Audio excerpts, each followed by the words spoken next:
Բարեձեզ սիրելի հայրենակիցներ, ողջունում եմ ձեզ Համայնայության մայրաքաղաք Երևանից։ Այսօր նոյեմբերի 7-ն է 2025 թվական։ Կխոսենք աշխարհաքաղաքական, տարածաշրջանային, ներպետական, ուշագրավ թեմաներից, որոնք կներկայացնեմ իմ մեկնաբանությամբ։ Ինչպես սպասել էր, երբ որ Նիկոլ Փաշինյանը մեզ բացատրում էր, թե օգոստոսի 8-ին ինչպիսի հաջողությամբ Ամերիկայում ձեռք բերվեցին պայմանավորվածություններ, որոնք հնարավորություն տվեցին Ռուսաստանի հետ ավելի սերտացնել համագործակցությունը, ավելի աբսուրդ բան դժվար է պատկերացնել, չնայած մենք գիտեինք, որ դա այդպես է։ Այդ իրանք էին ասում, որ Ամերիկայում պայմանավորվելով Ռուսաստանին դուրս ենք մղում, մենք հո գիտեինք, որ դա այդպես չի։ Բայց դրանից, երբ որ Հայաստանի վարչապետը ցույց է տալիս, թե ինչքանով է շարունակում կախված մնալ Ռուսաստանից, ինչքան ինքը շարունակի Ռուսաստանից կախված մնալ, այնքան ինչպես տեսնում ենք, Ադրբեջանի ճնշումը Հայաստանի վրա կտրուկ մեծանում է։ Եվ պետք է դրա դեմ ուղղակի առնել շատ հստակ, շատ կոնկրետ քայլերով, սկսած աշխարհաքաղաքական մինչև ներպետական։ Հիմա տեսնենք, ինչ ունենք այդ ուղղությամբ։ ԱՄՆ նախագահի հատուկ ներկայացուցիչ Սթիվ Ուիթքոֆը բարձր է գնահատել Իլհամ Ալիևի որոշումը հայ-ադրբեջանական հակամարտության կարգավորման գործում։ Օգոստոսին Թրամփը Սպիտակ տան օվալաձև սենյակում հարցրել է Ալիևին, թե ինչու էր կանգ առել եւ չէր շարունակել հարձակումը Հայաստանի դեմ պատերազմում։ Ի պատասխան Ալիևը ասել է, որ ինձ պետք էր միայն այն, ինչ նրանք վերցրել էին, ինձ ավել բան պետք չէր, եւ սա հրաշալի որոշում է, քանի որ առաջ գնալը Փաշինյանին կվիրավորեր միջազգայինորեն։ Սա պետական գործչի օրինակ է, նշել է Ուիթքոֆը։ Այն որ մինչև այսօր մենք բարբերաբար խոսել ենք այդ մասին, որ Շուշի հասնող Ալիևը ինչու չգնաց Ստեփանակերտի վրա եւ հարցը վերջնական լուծեց։ Այն դեպքում, երբ որ կանգնեց Շուշիում եւ պարտադրում էին Փաշինյանին ստորագրել փաստաթուղթը 2020 թվականի նոյեմբերի 9-ի եւ Ալիևը գլուխը գովում էր, որ Փաշինյանը չէր ուզում ստորագրեր, Պուտինի հետ միասին խոսեցինք, ճնշում գործադրեցինք, ստորագրեց, բայց ստորագրելու համար ինքը չէր պատրաստում Շուշիից իջներ եւ գնա դեպի Ստեփանակերտ։ Նրանք, ովքեր Արցախում եղել են, հրաշալի գիտեն, որ եթե Ալիևը զորքը մտցրել է Շուշի, Ստեփանակերտ մտնելու հետ կապված նա որևէ խնդիր չէր ունենա։ Եվ նրա աշխարհագրական դիրքը Ստեփանակերտի նկատմամբ եւ այդ ճանապարհը Ստեփանակերտ գնալու Շուշիից։ Եվ դա էր պատճառը, որ նաեւ Փաշինյանն էր խոստովանում, որ Արցախի ռազմաքաղաքական ղեկավարությունը իրան խնդրում էր ամեն գնով կանգնացրու պատերազմը։ Դե ինչ անեի, եթե չկանգնացնեի։ Այսինքն ուզում էր ցույց տալ, որ ինքը օգոստոսի 9-ի, ներողություն, նոյեմբերի 9-ի փաստաթուղթը ստորագրել չէր պատրաստվում, բայց դե որ Արցախից էլ ասին ստորագրի, բա ինչ անենք, հո չեն իջնելու գան Ստեփանակերտի վրա եւ Արցախը վերացնեն, դրա համար ինքը դրան ստիպված համաձայնվեց։ Սրանք բաներ են, որոնք հրապարակված են։ Եվ բարբերաբար հարց էր ծագում, Ալիևը հասավ Շուշի եւ համարեց թեման փակ։ Ինչու՞։ Որտեւ ինքը համարեց, որ ժամանակին Լեռնային Ղարաբաղի ինքնավար մարզում մոտ 20% ադրբեջանցի էր ապրում, հաշվի առնելով այդ 20% ադրբեջանցին հայաբնակ Արցախում ապրել չէին կարող իրար հետ, իրար մեջ, համարեց, որ տարածքով ինքը կվերցնի այդ 20%-ը, կգա հադրութով կգնա մինչև Շուշի եւ մնացածը հայկական Արցախը ինքը որպես այդպիսին ճանաչեց։ Մանավանդ, որ նոյեմբերի 9-ի փաստաթղթով համարեց, որ կարգավիճակի հարցը պետք է թողնել հետագայում, եւ նոյեմբերի 9-ի փաստաթղթով էլ է հասկացվում, որ այո, նա Արցախը որպես միավոր ճանաչում է։ Դա նշանակում է, որ ինքը համարում էր, որ հայկական Արցախը պետքա գոյություն ունենա։ Ուրիշ բան, որ կարող անկախություն չէր պատկերացնում, բայց ասում էր, ադրբեջանցիները 20% ապրել են Լղիմում, հիմա ադրբեջանցիները կգան կապրեն, որովհետև այդ 20%-ը տարածքով կվերցնենք, քանի որ պատերազմի արդյունքում համատեղ իրար հետ ապրել հնարավոր չէ։ Այսինքն իր խնդիրը դա էր։ Եվ հիմա ներկայացնում է ինքը Տրամփի միանգամայն հասկանալի հարցին։ Եթե դու հասել ես Շուշի, ինչներ քեզ խանգարում շարունակեիր պատերազմը։ Ինչա, պատերազմը շարունակեցիր, դիմադրության հանդիպեցիր, որի պատճառով գնացիր խաղաղության։ Բա դու էիր, չէ՞, պարտադրում, որ Փաշինյանը համաձայնվի։ Այսինքն գտնում էիր, որ Փաշինյանը դեմ է, որ այդ վիճակով ստորագրի, ինքը չէր ուզենա այդ վիճակով ստորագրի։ Այսինքն ակնհայտորեն մենք գալիս ենք այն բանին, որ միայն այս խոստովանությամբ չի, որ մենք դրան ժամանակին ասել ենք, դա տեղի չունեցավ, որովհետև Ալիևը հայկական Արցախի գոյությունը ճանաչում էր։ Գուցե անկախությունը պարզա չէր ճանաչում, թե չէ այդքան բանակցություն ինչի համար է, բայց հայկական Արցախի գոյությունը ճանաչում էր, նշանակում է հայկական Արցախը սկուտերի վրա Փաշինյանն է տվել 2022 թվականին Պրագայում պայմանավորվելով, որ նույնիսկ եվրո չինովնիկները զարմացան, թե առաջի Հայաստանի պաշտոնյանը, որ հրաժարվեց Արցախից։ Ավելի պարզ, դուք ինքներդ մտածեք, համարենք Տրամպին չի ասել։ Ինքը ասում է, ինչ որ ինձանից վերցրել են, ես դա եմ գնացել հետ վերցրել, նա չի համարում, որ Արցախը Իրանից վերցրել էին։ Արցախը հայկական էր, այո, Ադրբեջանի կազմում, բայց հայկական էր, ինքը խնդիր չուներ Արցախը վերցնելու, ազատագրված տարածքներ և լղիմի 20%-ը, որտեղ ադրբեջանցի այդքան ապրել, մոտ 40,000, և Շուշին համարելով իրենցը, համարում են, որ Շուշին վերցրել ենք, պատերազմն ավարտվել է, Հայաստանը պետք է համաձայնվի դրան, որ պատերազմն ավարտված է, Շուշին էլ վերջ, անդառնալի վերցրել են։ Ավելի պարզ ոնց բացատրեն, Տրամպին խաբել է, որովհետև լոգիկայի հարց է, չէ, Տրամպը որ խելքը հասել է հարցնի, որ այս տարածաշրջանի հետ առնչություն չունի, իսկ անունները լավ չի հիշում, Հայաստանը, Ալբանիա, թե այնտեղ Կամբոջա, թե Մոզամբիկա, նրա համար հազիվ է պատկերացնում, բայց ուղղակի լոգիկայի հարց, եթե դու հաղթելով առաջ էիր գնում, ինչն էր քեզ խանգարում շարունակեիր առաջ գնալ, ինչի նստեցիր բանակցային սեղանին եւ դու պահանջեցիր, որ բանակցության ժամանակ Հայաստանը ստորագրի, եւ գլուխդ էլ գովում էր, որ ստիպեցին, որ ստորագրի, այսինքն դու ընդունում էիր հայկական Արցախը, այս սա այն է, որ պարբերաբար ասում ենք, որ Նիկոլ Փաշինյանն է համաձայնվել դա տա, որպեսի պրծնենք, հարցը լուծենք եւ ինքը ասում էր, այո, Արցախը տանք, որպեսի Հայաստանի անկախության հարցը լուծենք, Արցախը պարաներ մեր վզին, այսինքն ավելի պարզ բացատրել, որ Ալիևը դրա հավակնությունը չուներ պատերազմի ժամանակ, Ալիևին այդ հավակնությունը առաջ բերեց Նիկոլ Փաշինյանը, որովհետև դրանից հետո միանգամից հարց է ծագում, բայց եթե այն ինչ որ քոնն է չէր ուզում վերցնես, Հայաստանի տարածք ինչի մտար, դրանից հետո, որովհետև համարեցիր, որ եթե այն ինչ որ քոնը չէր քեզ են տալիս սկուտերի վրա, ինչի չես մտնի որ, հիմա էլ մտնենք Հայաստանի տարածք, եթե ասեն ինչի ես մտել, ասենք դե դուք էլ մեր տարածք եք մտել, մեր գյուղերը տվեք, մենք էլ դուրս կգանք, հենց գյուղերը կտան, դու էլի դուրս չես գա, կասես էլի տարածքներ կա, բերեք սահմանազատում անենք, որտեղից առաջացավ Ադրբեջանի նախագահի ախորժակը, Նիկոլ Փաշինյանի պատրաստակամությունից զիջելու, որ ինքը գլուխը գովում ասում է, եթե Արցախը չհանձնեինք, Հայաստանի պետականությունը կկորցնեինք, այսինքն դուք հասկացաք ինչա կատարում, ավելի պարզ այն ինչ որ մենք գիտեինք, ուղղակի լսեցինք Ամերիկայից։ Ռուսաստանի Դաշնության արտգործնախարարության 2020 թվականի հայ-ադրբեջանական 44-օրյա պատերազմի ավարտի կապակցությամբ արված հայտարարության մեջ ասված է. Բաքուն եւ Երևանը դեռ շատ անելիքներ ունեն երկկողմ հարաբերությունների կարգավորման գործընթացն անշրջելի դարձնելու համար, այդ թվում խաղաղության պայմանագրի ստորագրում, Հարավային Կովկասի բոլոր երկրների եւ նրանց անմիջական հարևանների շահերից ելնելով տրանսպորտային եւ տնտեսական կապերի վերականգնում, պետական սահմանի արդարացի սահմանազատում եւ սահմանագծում, ինչպես նաև քաղաքացիական հասարակության շրջանակներում արդյունավետ կապերի հաստատում։ Դե այդ հասկացանք գնաց, բայց շարունակությունը ռուսական կողմը պատրաստ է շարունակել իր ադրբեջանցի եւ հայ գործընկերներին համապարփակ օգնություն ցուցաբերել բոլոր ոլորտներում, այդ թվում 3 գումարած 3 տարածաշրջանային համագործակցության հարթակի շրջանակներում։ Ինչպես տեսնում եք, Հայաստանը ոչ միայն չի հրաժարվում 3 գումարած 3 տարածաշրջանային հարթակից, Հայաստանը ընդհանրապես Ռուսաստանի հետ կապված ինչից է հրաժարվել, որ ընդհակառակը գլուխը գովում էր, որ Տրամպը օգնեց Ռուսաստանի հետ ավելի հարաբերությունը սերտացնենք։ Եվ այս պարագայում, ինչպես տեսնում եք, 3 գումարած 3-ը որ խնդիր էր դառել, որ լավ,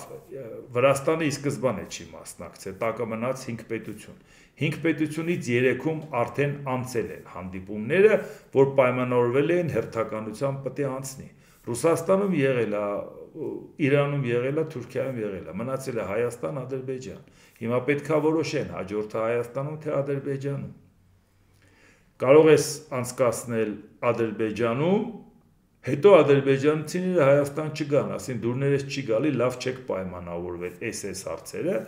քանի որ խաղաղության հարցը ձգձգվում է, չենք գալի։ Մանավանդ այդ օրինակը մենք տեսանք, որ Ադրբեջանից հայտարարեցին, որ քաղաքական ֆորումին եկող տարի Ալիևը չի մասնակցի, որովհետև հարցերը վերջնական լուծված չեն։ Հիմա հարց է ծագում, մենք ումից պետք է իմանանք 3 գումարած 3 ձևաչափի պայմանավորվածությունը հաջորդը Հայաստանում է, թե Ադրբեջանում։ Ինչի ենք մենք դա իմանում Ադրբեջանից, որ եթե Հայաստանը համաձայն է, Հայաստանից իմանանք։ Եթե Հայաստանը համաձայն չէ, Հայաստանից իմանանք, որ համաձայն չէ, Ադրբեջանն չի իր վրա այս բանը վերցնում։ Ադրբեջանի արտգործնախարարության խոսնակ Այհան Հաջիզադեն հայտարարել է 3 գումարած 3 ձևաչափով հաջորդ հանդիպումը պետք է անցկացվի Ադրբեջանում։ Անցած տարվա հոկտեմբերին Ստամբուլում կայացած վերջին հանդիպման ժամանակ մենք փորձեցինք վերջնական փաստաթղթում ներառել մի դրույթ, որ համապատասխան հանդիպումները կկազմակերպվեն հերթականությամբ։ Ադրբեջանը եւ Հայաստանի կողմից, սակայն Հայաստանը դեմ էր։ Մարդը ասում է, Հայաստանը դեմ էր Ստամբուլում։ Մենք կարծում ենք, որ այս ձևաչափով հաջորդ հանդիպումը պետք է անցկացվի Ադրբեջանում։ Այսինքն, Հայաստանը դեմ էր, բայց դուք կարծում եք Ադրբեջանը, մենք դե Հայաստանից կարծիք լսենք, չէ՞։ Ինչի՞ պետք է անցնի Ադրբեջանում, որ։ Ինչի Հայաստանում չի անցնելու, մենք տեսնենք, դուք կոնկրետ մակարդակով մասնակցում եք, թե չէ։ Այդ մակարդակը 3 գումարած 3 ձևաչափի առաջի դեմքերի մակարդակ չի։ Արտգործնախարարների մակարդակը կամ կարող է փոխադարձ պայմանավորվածությամբ փոխարտգործնախարարների մակարդակը լինի։ Ինչը անգամ այդ պարագայում իրանք գտնում են, որ Հայաստանում իրանք Հայաստան գալու խնդիր չունեն, չեն ուզում գան, հարցերը լուծված չեն, Հայաստանը դա պետք է իմանա, չէ։ Եթե Ադրբեջանը պայման է դնում, դե դուք հիմա պետք է գաք մեր մոտ, որ հաջորդը եկող տարի գանք, կարող անեցել եկող տարի չկայանա է, Ադրբեջանը դեմ լինի։ Ասի չենք գալի։ Իսկ այդ ձևաչափը պարտադիր չի, որ տարին մեկը լինի։ Եղել է նաև ընդմիջում։ Եթե Ադրբեջանը չմասնակցի, չցանկանա մասնակցել, ու դա նշանակում է եկող տարի տեղի չի ունենա։ Ու դրանով ցույց կտա իր անհարգալից վերաբերմունքը։ Հիմա Հայաստանը ստեղ անելիք չունի, քանի որ ինքը գիտի, որ մերժողը Ադրբեջանն է։ Թող կայներ այս հայտարարությունն արվել է։ Մեր մոտից կանգնեն, ասեն հաջորդը լինելու է Հայաստանում։ Մյուսը կլինի Ադրբեջանում եկող տարի։ Ոնց դուք կգաք, այտենց էլ մենք հաջորդ տարի կգանք։ Ինչ մակարդակով կմասնակցեք, հաջորդ տարի մենք կմասնակցենք։ Իսկ եթե դուք ցանկություն չունեք մասնակցելու, ուրեմն անիմաստ է, որ 3 գումարած 3 ձևաչափի մի անդամը արդեն են գլխից չկա Վրաստան, եթե Ադրբեջանն էլ չի մասնակցում, իսկ այդ 3 գումարած 3-ը հարավկովկասյան ֆորմատ է, հարավկովկասյան հանրապետություններ եւ նրա հարակից պետություններ։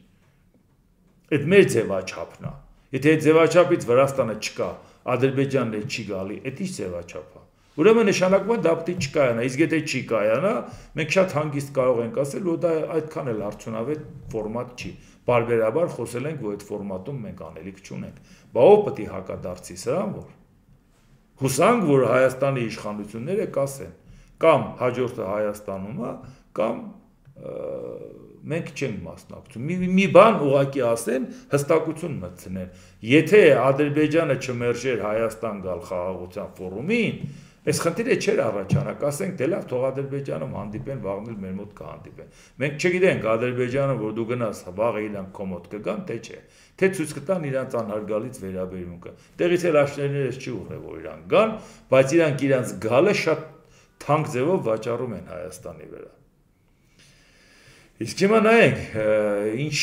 խնդիրներ կա։ Ադրբեջանի արտգործնախարարության մամուլի ծառայության ղեկավար Այհան Հաջիզադեն օգոստոսի 8-ին Վաշինգտոնում կայացած գագաթնաժողովի կարևոր արդյունքներից է թրիպը,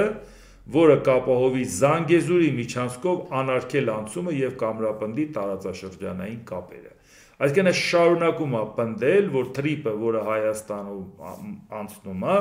Զանգեզուրի միջանցքը ամբողջական ծրագրի անունն է։ Ինչի է ամբողջական ծրագրի անուն, եթե Զանգեզուրը ասոցացվում է Հայաստանի հետ, իսկ թրիպը արդեն կոնկրետ հենց Հայաստանով անցնողն է, դա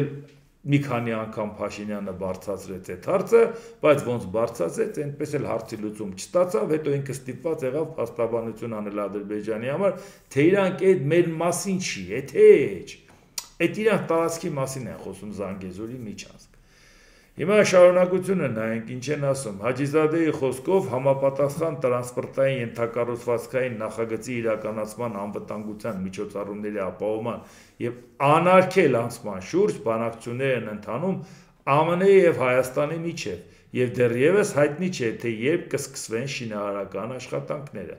Սակայն հաշվի առնելով, որ այդ երթուղին կմիավորի Ադրբեջանի երկու շրջանները, մեր երկրի սկզբունքային դիրքորոշումը հասցվել է ինչպես ամերիկյան, այնպես էլ հայկական կողմին։ Մենք շահագրգռված ենք այդ միջանցքի շուտապույտ բացմամբ, նշել է Հաջիզադեն։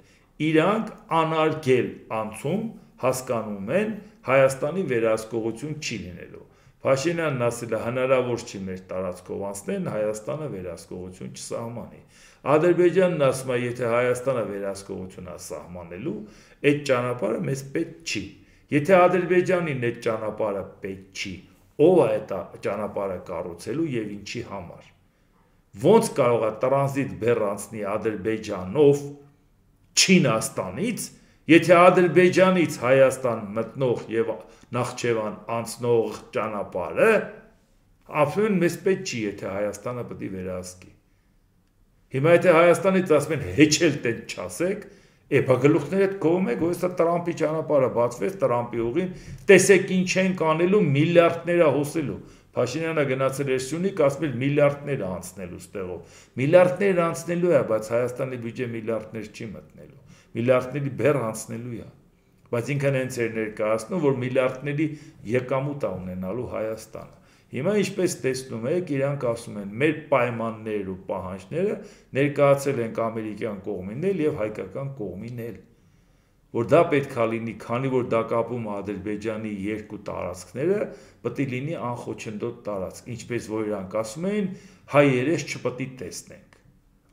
Փաշինյանն էլ ասում է դա հնարավոր չէ։ Այսինքն այդ ծրագիրը չի գործում։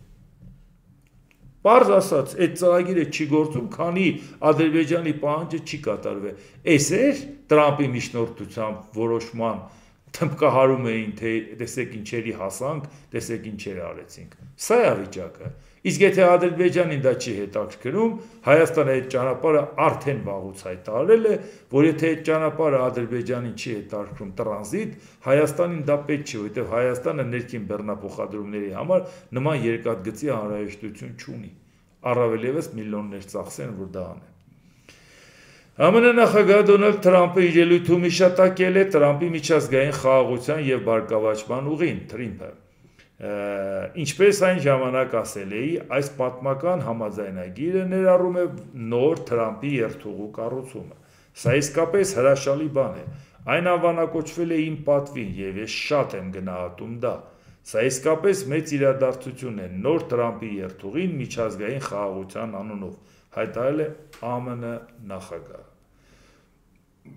Իհարկե շատ լավ է, որ Դոնալդ Տրամփը ողջավորված է, որ իր անունն է դրա վրա դրած։ Բայց ինչպես տեսնում ենք, իր անունը, որը որ դրած է, Ադրբեջանի հեշտ պետքն էլ չի։ Ինքը շարունակում է ամբողջ ճանապարհը կոչել Զանգեզուրի միջանցք։ Անգամ տարական հարգանք չունի հենց այդ անունի հետ կապված, որը փոխադարձ պայմանավորվածությամբ դրած է։ Հիմա այս ողջավորության արդյունքում մենք ուզում ենք իմանանք, այս ճանապարհը գործելու է Ամերիկայի վերահսկողության ներքո, թե ոչ։ Իսկ Նիկոլ Փաշինյանն ասում է ոչ, Հայաստանի վերահսկողության ներքո, ոչ Ամերիկայի։ Եթե Հայաստանի վերահսկողության ներքո, ինչպես տեսնում եք, այդ ճանապարհի կառուցման հետ կապված գործը առաջ չի գնալու, որտեղ հարցը լուծված չի։ Պետք է դրան հստակ կարողանալ հասկանալ։ Բան եք ստորագրել, ողջավորված եկել եք օգոստոսի 8-ից հետո ծափուտի ծաղով խանդավառությամբ, արդյունքում ինչպես տեսնում եք, գործը առաջ չի գնում։ Այհան Հաջիզադեն ինչ է ասում, Ադրբեջանի դիրքորոշումը Զանգեզուրի Միչանսկի վերաբերյալ սկզբունքային է եւ հիմնված տարածաշրջանային համագործակցության իրավական հիմքերի եւ շահերի վրա։ Հայտնի է, որ 2020 թվականի նոյեմբերի 10-ի եռակոմ հայտարարության 9-րդ կետի համաձայն պետք է ապահովի անարգել երթևեկություն Ադրբեջանի տարածքի արևմտյան մասի եւ Նախիջևանի ինքնավար հանրապետության միջև։ Ուշադրություն, բա ասում ենք օգոստոսի 8-ի փաստաթղթից հետո այլևս չի գործում 2020 թվականի նոյեմբերի 9-ի փաստաթուղթը, որը որ Նիկոլ Փաշինյանն էլ ասեց, տենց սառած մնացել է այդ փաստաթուղթը։ Վերջ, Ռուսաստանն անելիք չունի։ Այն ժամանակ Ադրբեջանը ասում էր, որ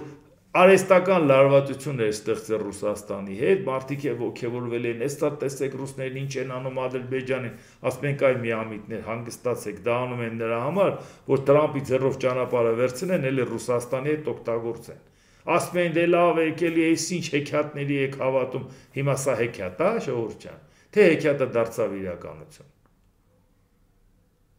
Հիմա փաստ։ Ադրբեջանը պահանջում է, որ այդ տարածքը վերահսկի Ռուսաստանը։ Էս ինչ է ժողովուրդ ջան։ Էս Ռուսաստանին էս ոնց եք դուս արել այ մարդ, հետքը չի երևում։ Որ ուղղությամբ եք ուղարկե։ Ու Ադրբեջանն է դա պահանջում։ Ռուսների հետ թշնամի էին, ժողովուրդ ջան։ Եվ ասում է, որ Հայաստանը պայմանավորվել է պիտի կատարի։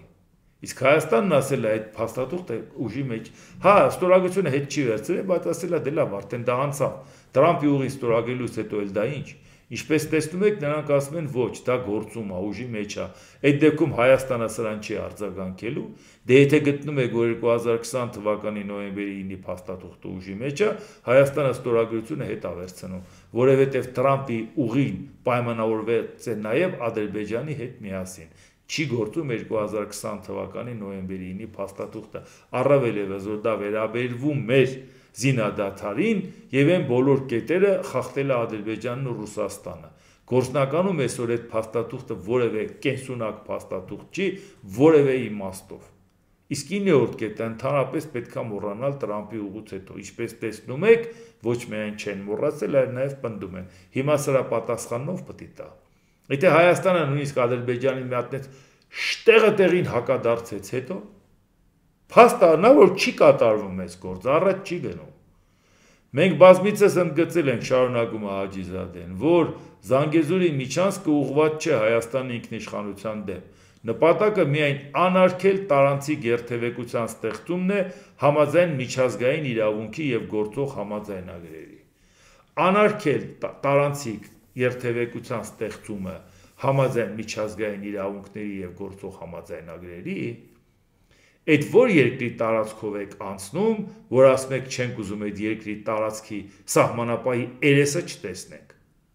Եթե խոսքը վերաբերում է միջազգային իրավունքի եւ գործող համաձայնագրերին, որ համաձայնագրով է գրած, որ մի երկրի ինքնիշխան տարածքով անցնելու պարագայում պետք է նրա երեսը պարտադրես, որ նրա երեսը չտեսնես։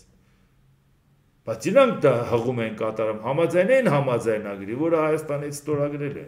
որից Հայաստանը չի հրաժարվել։ Այսրան ուշադրություն դարձրեք։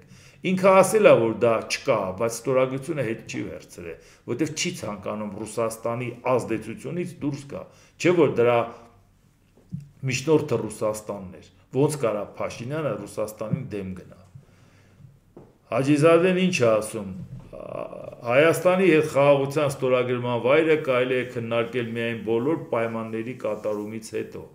Ադրբեջանի կողմից խաղաղության պայմանագրի ստորագրման առանցքային պայմանը Հայաստանի սահմանադրության մեջ փոփոխություններ կատարելն է, որտեղ պահպանվում է Ադրբեջանի նկատմամբ տարածքային պահանջները։ Հայաստանի իշխանություններն ասել են, որ մեր նախաբանում սահմանադրության տարածքային պահանջ չկա,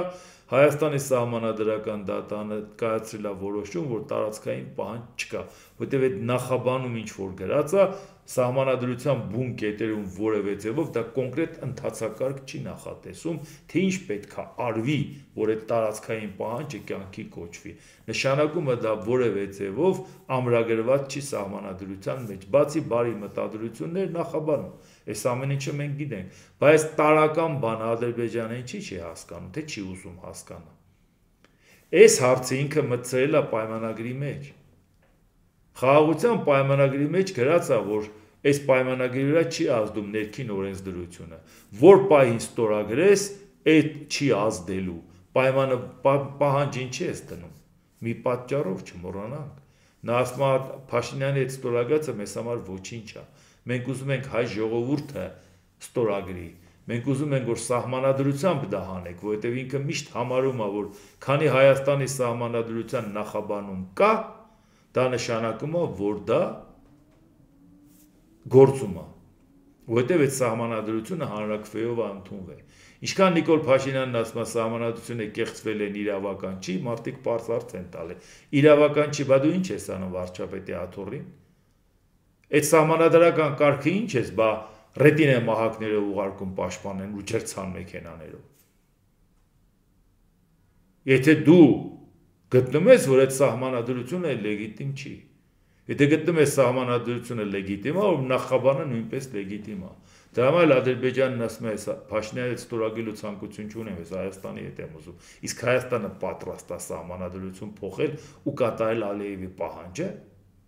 Բայց սա է պատճառը, մարդիկ կոնկրետ ասում են, մենք չենք ստորագրելու, եթե մեր պայմանը չկատարես։ Փաշինյանն ինչ ուզում է այստեղ հեքիաթ պատմի։ Դրական եմ գնահատում Ալիևի քայլերը, դրական եմ գնահատում, որ սահմանը բացեց, մի քանի վագոն անցավ։ Փաստ է, Հայաստանի նկատմամբ ճնշումը մեծացնում են։ Դու ում հետ ես խաղաղություն պայմանավորվել։ Ալիևի, բայց իրանց երկրի մասին չենք խոսում։ Բայց ամեն ինչը հայկական մամուլում տարածված է։ Բա մարդիկ կարդում են։ Բա ուզում են դրա պատասխանը լսեն։ Իսկ եթե դուք պատասխանը տալիս եք, բայց պատասխան չեք տալի, եթե գնում եք կոնֆրոնտացիա, բա ո՞նց է խաղաղություն։ Եթե չենք գնում, ընդունում ենք Ադրբեջանի պահանջը։ Ադրբեջանական 4 անկլավների վերադարձը գտնվում է մեր մշտական ուշադրության կենտրոնում։ Ղազախի շրջանի 3 գյուղերի եւ Նախիջևանի Քարքի գյուղի վերադարձը Ադրբեջանին միշտ էլ գերակա խնդիր է։ Ասել է Հաջիզադեն, հավելելով այդ հարցը պետք է լուծվի սահմանազատման հանձնաժողովների շրջանում։ Իհարկե սահմանազատման հանձնաժողովի շրջանում որ լուծվի, նաև կարող է շատ հանգիստել, ինչպես տեսնում եք, կարող է դնեն ասեն, դե որ տենց առաջ դրանք տվեք նոր մյուսներին անենք, մենք գիտենք, որ դա էլ կարան անեն, բայց անգամ իրանք չեն էլ խոսում փոխանակման մասին։ Անգամ չեն ասում, որ նաև կան տարածքներ, որը իրանց վերահսկողության տակ է, որն էլ պետք է անցնի Հայաստանին։ Ինչպես տեսնում եք, Հայաստանից միշտ ասում են, կան տարածքներ, որոնք մեր վերահսկողության տակ են, կան տարածքներ, որոնք Ադրբեջանի վերահսկողության տակ են։ Երկու ճանապարհ կա, կամ մենք մերն ենք վերցնում, կամ ուղղակի փոխանակում ենք, որ առանց հանրաքվե չի լինի։ Մի անգամ լսել եք, որ Ադրբեջանի որևէ պաշտոնյա ասի, որ Ադրբեջանի ազդեցության տակ էլ կան հայկական տարածքներ։ Նույնիսկ ակնհայտ բան, Արցվաշենի մասին անգամ։ Դու 4 անկլավի մասին խոսում ես։ Ինչի՞ չես ասում նաև դրա մասին։ Ինչ են մենակ Հայաստանի իշխանությունները փաստաբանություն անում Ադրբեջանի համար, դե իրանց տարածքը մեր վերահսկողության տակ է, ապատի տանք, բա ինչ պետք է անենք։ Իսկ հիմա իրանց մոտ, որ ասում են ճնշումը մեծանում է ու դա այն պատճառով, որ Հայաստանը շարունակում է մնալ ռուսական ազդեցության տակ, եթե մնացի ռուսական ազդեցության տակ, Ռուսաստանի գործընկերը Ադրբեջանն է, ոչ թե Հայաստանը։ Ինչքան էլ Նիկոլ Փաշինյանն իրան կոտորի, ինքը Ալիևի համար Պուտինի համար ավելի լավը լինել չի կարող կան Ալիևը։ Նրանք փոխադարձ հազարով մի կապեր ունեն ու հազարով մի խնդիրներ ունեն։ Հայաստանը չի կարող Ադրբեջանի հետ հավասար գործընկեր լինել Ռուսաստանի համար։ Արևմուտքի համար կարող է, որտեղ արևմուտքը այլ չափորոշիչներ է առաջնորդվում։ Եվրամիության համար մեծ թե փոքր երկիր այլ չափորոշիչներ են առաջնորդվում։ Կոլեկտիվ անվտանգություն վերաբերվի բոլորին։ Տնտեսական անկախ հարաբերություններ, ազատ հարաբերություններ վերաբերվում է բոլորին, մեծ թե փոքր։ Ռուսաստանի պարագայում կարևոր է, ով է կարևոր, նա նրա գործընկերն է։ Հիմա դրա համար, ինչպես տեսնում եք, մի օրվա ընթացքում քանի հայտարարություն է գալի Ադրբեջանից, Հայաստանն ինչ է անում։ Մենակ ասում է, ես խաղաղություն եմ բերել, ումով ես բերել, ումից ես բերել, երբ ես բերել, եւ ոնց է դա կյանքի կոչվելու։ Ադրբեջանի խորհրդարանի падգամավոր Ուդրատ Հասան Գյուլին, ինչ Ադրբեջանը պետք է լուրջ բանակցություններ վարի Թուրքիայի, Ռուսաստանի, Միացյալ Նահանգների հետ։ Մենք չպետք է ազգային շահերը կապենք Հայաստանի ներքաղաքական իրավիճակի հետ։ Եթե Հայաստանն օպերատիվ կերպով Միչանսկի բացման մասին որոշում չկայացնի, Ադրբեջանը ստիպված կլինի ուժով մաքրել Միչանսկի տարածքը, իսկ հետո խիստ երաշխիքների ներքո այն հանձնել Ռուսաստանի կամ ԱՄՆ վերահսկողությանը։ 2020 թվականի նոյեմբերի 10-ի կամ 2025 թվականի օգոստոսի 8-ի համաձայնագրերի համաձայն։ Բա ոնց որ խաղաղության չէինք գնում, ժողովուրդ ջան։ Էս ինչ ենք լսում, բա։ Ուժով կբացենք, եթե չորոշեցիք։ Բացելուց հետո է վերահսկողությունը հանձնելու են կամ Ռուսաստանին, իրանց համար միևնույնն է, կամ Ամերիկային։ Համաձայն այդ երկու փաստաթղթերի, դուք ձեր մեջ որոշեք։ Հասան Գուլիևը նշել է, որ Հայաստանը փորձում է հարևանների հետ հաղորդակցությունները բացել իր համար շահավետ պայմաններով, բայց չնայած Նախճեվան տանող ճանապարհի մշտական քննարկումներին, իրական քայլեր դեռևս չի ձեռնարկվում։ Այսինքն ասում է, որ տեսեք, այս փաստաթուղթը Փաշինյանը վերցրել է ներպետական խնդիրներում գլուխը գովալով ֆրֆռում է, բայց իրական քայլ չի անում։ Արխայնացել է, որ պատերազմ չի լինի, մենք էլ ասում ենք, եթե չանես, պատերազմ է լինելու։ Վաշինգտոնյան հռչակագրից հետո հույսեր կային, որ ճանապարհի շինարարությունը կսկսվի մոտ ժամանակներս, սակայն հիմա մենք ավելի ու ավելի ենք համոզվում, որ փաստաթղթի ստորագրումից հետո նրանք հանդարտվել են, հավելել է падգամավորը։ Այսինքն Փաշինյանը ոգևորվել է փաստաթուղթը ստորագրելը, արխայնացել է, իր համար անցել է ներքաղաքական խնդիրներին, բյուջեն պակասացնենք պաշտպանության ծախսերը, համերգներ ֆինանսավորենք, թող Ջենիֆեր Լոպեսը գա երկի, պետության գրպանից տանք բյուջեի, ոչինչ, շատ կարևոր է դա հայ ժողովրդի համար։ Սա է, ժողովուրդ ջան։ Նա նաև հայտարարել է, որ Ադրբեջանը կարող է առաջարկել խաղաղության հուշագիր ստորագրել այն պայմանով, որ Հայաստանը շտապ սկսի դեպի Նախճեվան ճանապարհի կառուցումը եւ մոտ ապագայում պարտավորություն ստանձնի համապատասխան փոփոխություններ կատարել սահմանադրության մեջ։ Սահմանադրությունը 1 ցանկացածով խոսում է, դա է ասում, Հայաստանը, որը անիմաստ է, որ ծախսանի այդ ճանապարհը սարքի, ասում է Հայաստան արագացրու այդ ճանապարհը սարքի։ Հայաստանը ճանապարհը սարքում է, դու դրանից չես օգտվում, ինչ ենք անելու այդքան փողը ծախսելուց հետո։ Այդքան սպասումներ առաջացնելուց հետո։ Ակնհայտ է, չէ՞ որ Հայաստանին ստիպում են որոշում կայացնել, իսկ Հայաստանը որոշում կայացնելը, եթե դու նորից շարունակում ես Պուտինի ոտերն ընկնել, որոշումն արդեն կայացրած է ընդդեմ Հայաստանի։ Մի բարդ բան չի հասկանալու համար։ Իսկ հիմա նայենք այն ընթացակարգը, որը որ մենք նայում ենք Ամերիկայի Միացյալ Նահանգների նախագահ ինչ է անում, դրանով պայմանավորված նաև նոր աշխարհակարգ ինչ սպասումներ ունենք։ ԱՄՆ նախագահ Դոնալդ Տրամպը Հնդկաստանի վարչապետ Նարենդրա Մոդիի մասին Մոդին դադարեցրել է, հիմնականում դադարեցրել է Ռուսաստանից նավթ գնելը։ Նա իմ ընկերն է եւ մենք խոսում ենք, եւ նա ուզում է, որ ես գնամ Հնդկաստան։ Մենք կքննարկենք դա եւ ես կգնամ այնտեղ։ Չմոռանանք, որ արդեն հնդկական ընկերությունները Ամերիկայից փորձել են նավթ ստանալ, արդեն այդ պայմանավորվածությունները ձեռք են բերել։ Այսինքն ինչ որ ժամանակ հետո այդ հարցը կկայանա, երբ որ մենք հասկանում ենք, որ ճնշումը, որը որ Դոնալդ Տրամպը ավելացնում է Պուտինի վրա, դա հետևողական քայլերի մեջ է մտնում եւ Չինաստանի եւ Հնդկաստանի հետ պայմանավորվածությունները։ Բարեբախտաբար, մինչեւ վերջերս ինքը համարում էր, որ պետք է մեկուսացնել Չինաստանին եւ բարեկամանալ Ռուսաստանի հետ, հիմա ոնց որ հասկացա, որ դա այդպես չի, պետք է մեկուսացնել Ռուսաստանին եւ պետք չի ճնշում գործադրել Չինաստանի, Հնդկաստանի վրա, պետք է ուղղակի պայմանավորվել նրանց հետ։ Երկուսի հետ էլ պայմանավորվածության արդյունքում սա այն ընդհանուր փաթեթն է, եթե ինքը Հնդկաստանի հետ էլ է պայմանում, դա էլ է բխում են ընդհանուր փաթեթի շահերից, որ պետք է ուշ թե շուտ Ռուսաստանը ռազմավարական պարտության մատնել։ Եվ պատահական չի, որ եւ ինքը սանկցիաները կիրառեց, Ռուսաստանից ասին դա մեր վրա չի ազդի, ասեց մի քանի ամիս սպասեք, տեսեք ոնց կազդի։ Պատահական չի, երբ որ Լուկոյլի նկատմամբ նավթային ընկերության Ռուսաստանի սանկցիաներ կիրառելու ժամանակ Դոնալդ Տրամպը արդեն Լուկոյլը որոշեց իր արտաքին ակտիվները վաճառել արտասահմանյան, իսկ Միացյալ Նահանգները անգամ արգելեց, որ այդ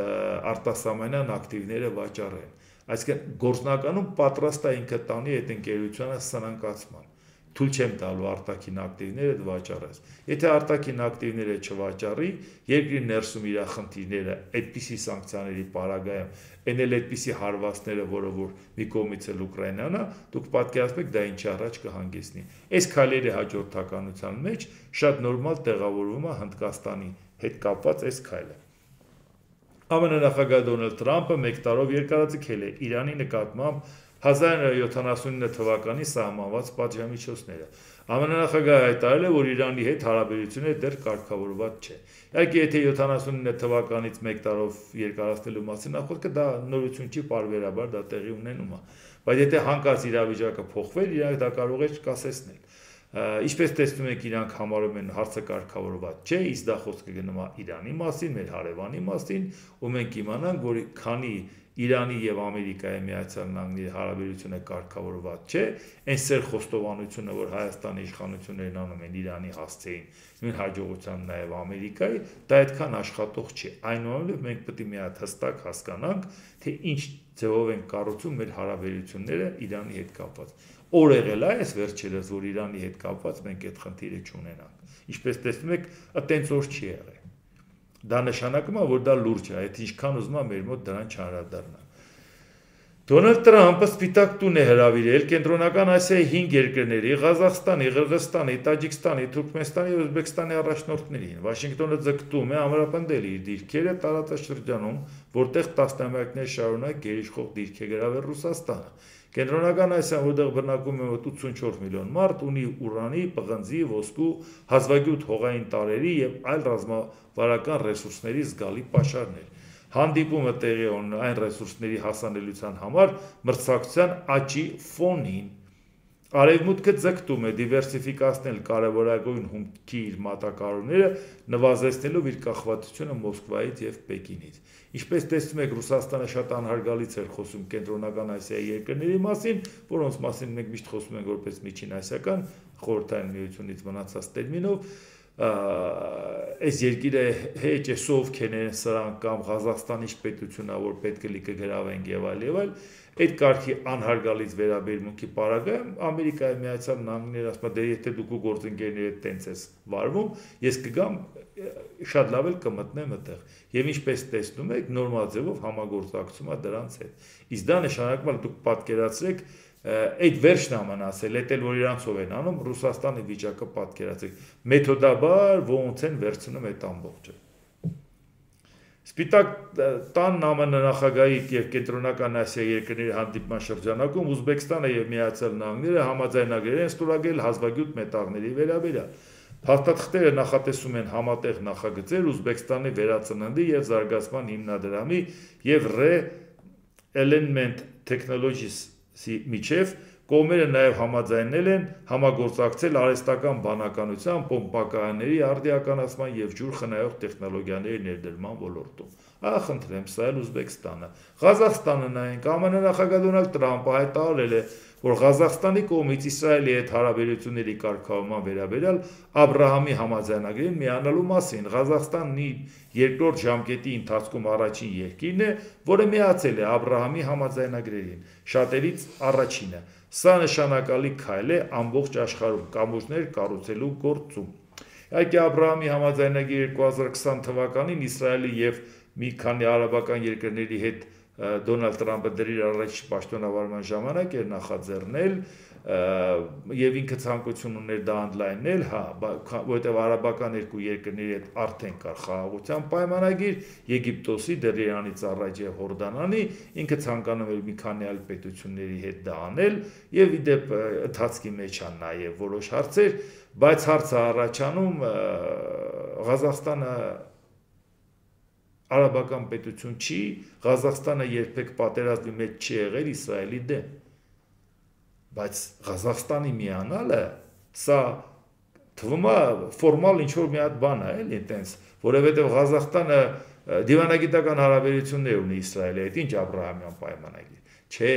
Դոնալդ Տրամփն ասում է, եթե ինձ պետք է Ղազախստանին ինձանով անեմ, ուրեմն Ղազախստանը կարևորություն է ճանաչում է Իսրայելի։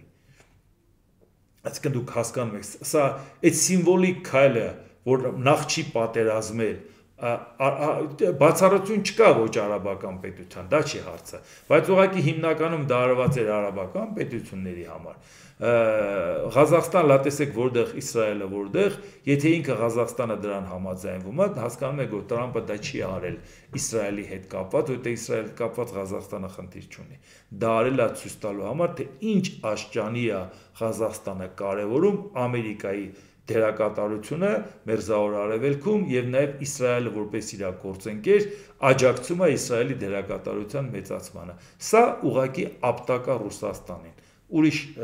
մեծ խնդիրների մասին չի խոսքը։ Հիմա մի հատ նայենք Իրանի հետ կապված մի բան էլ նայենք։ Իրանի նախագահ Մասուդ Փեզեշքյանը ինչ ասում։ Իրանը բախվում է բնական մարտահրավերների, ինչպիսին են տեղումների պակասը եւ ջրային ռեսուրսների սպառումը, որոնք հղի են լուրջ հետևանքներով։ Եթե մոտ ապագայում անձրև չգա, մենք ստիպված կլինենք Թեհրանում, այսինքն մայրաքաղաքում ջրի խիստ սահմանափակումներ սահմանել։ Հաջորդ ամսվանից սկսած։ Իսկ եթե ընդհանրապես անձրև չգա, պաշարները կսպառվեն եւ մենք ստիպված կլինենք տարհանել քաղաքը։